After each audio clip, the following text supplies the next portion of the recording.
فیصل صاحب ظاہر ہے یہ اس ترقی کے اثرات اگر عوام تک پہنچیں گے تو عوام خود ہی حکومت کی حمایت کریں گے، اپوزیشن کی مخالفت کریں گے. ذرا جی واپس ذرا تھوڑا جی سیاست کی طرف ذرا. میں بات مکمل کر رہا ہوں. جی اب یہ 3 سال تو تھے، اسٹیبلائزیشن کا پیریڈ تھا. اب جو ہے انشاءاللہ تعالی یہ پاکستان کے لوگوں کے لیے اگلے 2 سال وہ ریلیف کے 2 سال ہیں. دیکھیے 3 صوبوں کے اندر جو ہے وہ ہیلتھ کارڈ دیے جا رہے ہیں. 10 لاکھ روپے تک ہر فیملی علاج مفت کرا سکے گی. یہ عام آدمی کے لیے میں بتا رہا ہوں. اور پھر اس کے بعد کسان کارڈ کا اجرا کیا گیا ہے. کسانوں کو 3 لاکھ روپے 12.5 ایکڑ سے کم جن کی ملکیت ہے ان کو 3 لاکھ روپے جو ہے تک کے جو فصل کے لیے قرضے ملیں گے بلا سود. ہر شخص شہروں کے اندر جو کوئی کاروبار کرنا چاہتا ہے، جس کے پاس کوئی ہنر ہے، اس کو 5 لاکھ روپے تک قرضہ ملے گا بلا سود. پھر اس کے بعد ایس ایم ایز کے لیے 15% حد مقرر کر دی گئی ہے، جو کبھی اب 6-7% سے اوپر چیپ لونز نہیں گئے. ٹھیک ہے فیضل اللہ صاحب ظاہر یہ تو اب یہ ساری وہ پلاننگ ہے جو کہ آگے اس پر عمل درآمد ہونا. اب کتنا عمل درآمد ہوتا ہے تو آنے والے وقت میں ہی پتہ چلے گا. علی گور صاحب میں تھوڑا سا سیاست کی طرف ذرا میں واپس آنا چاہ رہا ہوں کہ جب آپ پیپلز پارٹی کو شاہد خاقان صاحب یہ کہتے ہیں کہ سلیکٹڈ بننے جا رہی ہے، بلاول صاحب حکومت حاصل کرنا چاہتے ہیں، تو اب بقول آپ کے یہ حکومت سلیکٹڈ ہے، یہ عوام کے ووٹوں سے نہیں آئی، یہ آپ لوگوں کا بیانیہ ہے، تو اس کا مطلب پیپلز پارٹی بھی وہی کرنے جا رہی ہے جو اس حکومت نے 3 سال پہلے کی ہے؟ دیکھیں گزارش یہ ہے کہ پہلے تو بات ہو رہی تھی پچھلی گورنمنٹس کی کارکردگی پر، تو میں اس کا بھی تھوڑا سا مطلب ہے کہ حوالہ دینا چاہتا ہوں. سب سے پہلی بات تو یہ ہے کہ اس میں کوئی شک نہیں ہے کہ جب سے یہ حکومت آئی ہے اور پاکستان روز بروز جہاں پر سیاسی انتشار کا شکار ہوا ہے، اس کے ساتھ ساتھ جس بری طرح معاشی انتشار اور جس بہت بڑے مطلب ہے کہ مہنگائی کے بحران کا ہے، اور اس میں بجائے بہتری آنے کے آپ کو پتہ ہے کہ ہر آنے والا جو دن ہے وہ کوئی ایک بھیانک خواب کی صورت میں نمودار ہوتا ہے پاکستان میں اور پاکستان کی عوام کے لیے.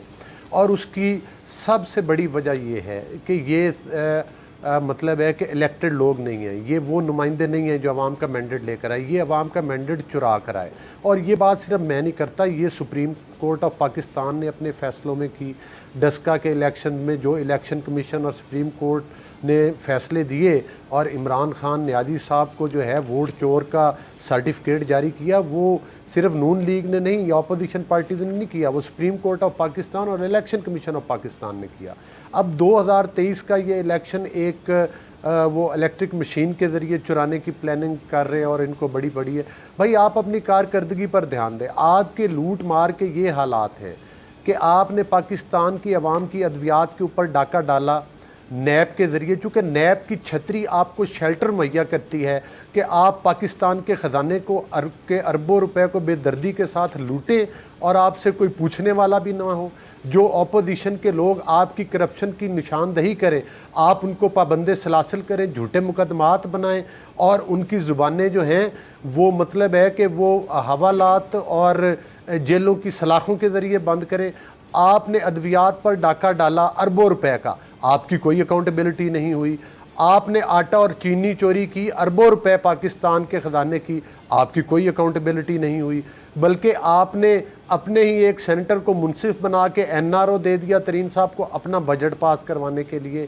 اس کے علاوہ بی آر ٹی پشاور کے قصے آپ دیکھ لیں، معلم جبہ کے قصے آپ دیکھ لیں، سونامی ٹریز کی کرپشن دیکھ لیں، اور حتیٰ کہ ہر روز چونکہ نیا سکینڈل آنا ہوتا ہے، جو ابھی فریش سکینڈل ہے وہ سکینڈل ہے ان کا رنگ روڈ کے اربوں روپے. مقصد یہ ہے کہ ان کا دھیان نہیں ہے کہ پاکستان میں ڈالر کتنا مہنگا ہو گیا اور عوام غربت کی کس چکی میں پیس رہے ہیں. ان کا اس طرف دھیان نہیں ہے کہ پاکستان میں آٹے کا کیا ریٹ ہے، پاکستان میں چینی کا کیا ریٹ ہے، پاکستان میں ادویات کا کیا ریٹ ہے، پاکستان میں جو ضرورت کی اور روزمرہ کی اجناس ہیں، مطلب ہے دالیں ہیں، گھی ہے، چاول ہے، سبزیاں ہیں، فروٹ ہے، ہر چیز جو ہے وہ پاکستان کی عوام کے پہنچ سے اور عام لوگوں کی پہنچ سے دور ہو گئی ہے. اور 2 کروڑ لوگ تو صرف 1 سال میں خط غربت سے نیچے چلے گئے. یہ کس اکانومی کی اور کن فگرز کی بات کرتے ہیں؟ پاکستان کی کرپشن میں یہ جس مودیز کے بڑے ریفرنس کوٹ کیا کرتے تھے کسی زمانے میں، اسی نے کہا کہ پاکستان میں کرپشن پہلے سے زیادہ بڑھ گئی ہے. یہ تو نعرہ لگا کر آئے تھے احتساب کا. یہ احتساب کے نعرے کے پیچھے ان کا احتکام اور ان کا بغض چھپا تھا. یہ وہ سانپ ہے جنہوں نے پاکستان کے عوام کو بے دردی کے ساتھ ڈسا ہے. ایجنسیوں کے حوالے آپ دیتے ہیں جن نیوز ایجنسیز کے اور انٹرنیشنل ایجنسیز کے, تو ابھی وہی ایجنسیز تو ہمیں بتا رہی ہیں نا کہ یہ معاشی استحکام آہستہ آہستہ آ رہا ہے, ترقی کی شرح آہستہ آہستہ بڑھ رہی ہے, اگلے سال یہ کچھ اور مزید بڑھ سکتی ہے, لوگوں کی کچھ قوت خرید میں کسی حد تک اضافہ کرنے کی حکومت کوشش کر رہی ہے, چاہے وہ کسانوں کی حد تک ہی کرے, لیکن کچھ نہ کچھ کام تو کیا جا رہا ہے. دیکھیں جو چیزیں ہماری ڈویلیٹ ہو گئی ہیں, جو چیزیں اگر آپ کمپیریزن کریں گے اس حکومت کا, تو انہوں نے تو سبز باغ دکھائے تھے کہ ہم کروڑوں نوکریاں دیں گے, 50 لاکھ گھر بنا دیں گے, وزیر اعظم ہاؤس کو یونیورسٹی میں تبدیل کر دیں گے, گورنر ہاؤس کی دیواریں گرا دیں گے. مقصد یہ ہے کہ اربوں روپے کی جو ہے مطلب ہے کہ وہ باہر سے پیسہ آ جائے گا. تو 2018 سے ابھی تو یہ بریک ایون پر ہی نہیں آئی, مطلب یہ تو 2018 سے بالکل مطلب ہے کہ وہ اینگل سے نیچے کی طرف گئے ہیں اور بہت بری طرح نیچے کی طرف گئے ہیں. ابھی بریک ایون میں اس لیے کہہ رہا ہوں کہ اگر ان کی کارکردگی ہمارے برابر آ جاتی تو پھر ہم توقع کرتے کہ یہ اس سے بہتر چلے جاتے. آج یہ حالات ہیں کہ جو انہوں نے ایک فکٹیشیس قسم کے فگر کوٹ کیے جی ڈی پی کے, اس میں بھی جو ہے 4 مختلف اداروں نے, بلکہ اپنے ملک کے اداروں اسٹیٹ بینک آف پاکستان تک نے بھی اس پر اپنے تحفظات کا اظہار کر دیا اور اعتراضات لگائے. تو مقصد یہ اپنے ملکی اداروں کو سیٹسفائیڈ نہیں کر سکے تو یہ جو انٹرنیشنل ہمارے ادارے ہیں ان کو کیا سیٹسفائیڈ کریں گے. ہر ادارے نے مختلف فگر دی اور کسی نے بھی گورنمنٹ کے فگر کے ساتھ اتفاق نہیں کیا. تو مقصد ہے جھوٹ سے, فراڈ سے, دھوکہ دہی سے, سبز باغ دکھا کر حکومتیں نہیں چلتی. حکومتیں انصاف کے ساتھ چلا کرتی ہیں, حکومتیں محنت کے ساتھ چلا کرتی ہیں اور ایمانداری کے ساتھ چلا کرتی ہیں. آپ نے کرنا جس دن انہوں نے لوگوں کو روزگار دینے شروع کر دیے, جس دن لوگوں کو انہوں نے مہنگائی کی شرح ہمارے ٹائم پہ 3 اور 4 پر تھی مہنگائی کی جو شرح تھی. آپ کو پتہ ہے کہ آپ انفلیشن دیکھ لیں کہ ڈبل ڈیجٹ 12 اور 13 اور 11 اور ادھر گھوم رہے ہیں. ٹھیک ہے, چلا علی گور صاحب جو ریونیو ٹارگٹ سے انہوں نے 5500 پر کی شرح تو بڑھ رہی ہے, لیکن یہ مہنگائی کی شرح کیوں کم نہیں ہو رہی؟ اور گردشی کر دے اور گردشی کر دے. دیکھیں وہ 1200 وہ کدھر 2400 پر پہنچ گئے, 1200 سے لے کر کون سی چیز ہے جو ادھر و سمت کی طرف جا رہی ہے. صحیح. تو اب ظاہر ہے فیض اللہ صاحب, یہ مہنگائی یہ وہ اپوزیشن ہے کہ جو ایک تمام متحدہ اپوزیشن سے بڑی آپ کے لیے اس دور حکومت میں اپوزیشن ہے. جب نون لیگ کی حکومت تھی 2018 تک, آپ کی حکومت میں آنے سے پہلے, وہ تمام اعداد و شمار تو لوگوں کو یاد ہیں. ظاہر ہے ترقی کی شرح بھی آپ کے ابھی تک کے ٹارگٹ سے کہیں زیادہ تھی, مہنگائی کی شرح اس وقت بہت کم تھی, لوگوں کی قوت خرید اس وقت بہت زیادہ تھی جو اس وقت بہت متاثر ہو چکی ہے. تو یہ وہ بنیادی اقدامات ہیں جو کہ اس حکومت کو فوری طور پر کرنے تھے, عوام کی زندگی مزید بہتر بنانی تھی, لیکن یہاں تو لوگ اور غربت کی لکیر سے بھی نیچے چلے گئے.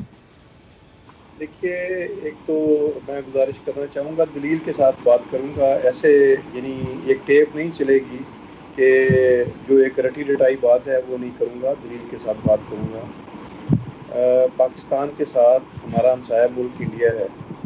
20 کروڑ لوگ غربت کی لکیر سے نیچے گئے ہیں. آلدو پاکستان میں تو یہ 2 کروڑ کہہ رہے ہیں, لیکن 2 کروڑ کی کوئی فگر جو ہے وہ کسی بھی اتھینٹک ایجنسی یا ادارے نے اس فگر کو ریٹیفائی نہیں کیا, اس فگر کو کنفرم نہیں کیا ہے. ایک بات ہے, پاکستان کے اندر لوگوں کی قوت خرید میں اضافہ ہوا ہے. جتنی مرضی آپ انٹرنیشنل ایجنسیز کی رپورٹ اٹھا لیں, ورلڈ بینک کی, IMF کی, جس کی مرضی آپ رپورٹس دیکھ لیں, پاکستان کے لوگوں کی قوت خرید میں اضافہ ہوا ہے. جو مہنگائی کی بات کر رہے ہیں, پوری دنیا کے اندر فوڈ انفلیشن ہے. آپ کمپیریزن کر لیں دنیا کے اندر جس حساب سے پاکستان میں مہنگائی بڑھی ہے, بیسک جو کووڈ کی وجہ سے جو نقصانات ہوئے ہیں, تو اس کا سب سے بڑا جو امپیکٹ آیا ہے وہ جو لوگ صاحب, یہ اس مہنگائی کے بڑھنے کا آغاز تو کووڈ سے پہلے بھی ہو چکا تھا. ترقی کی شرح گرنے کا آغاز تو کووڈ سے پہلے بھی ہو چکا تھا. 1.9 پر وہ آ چکی تھی 5.6. سبسکرائب کریں اور بیل دبائیں تاکہ کوئی خبر رہ نہ جائے.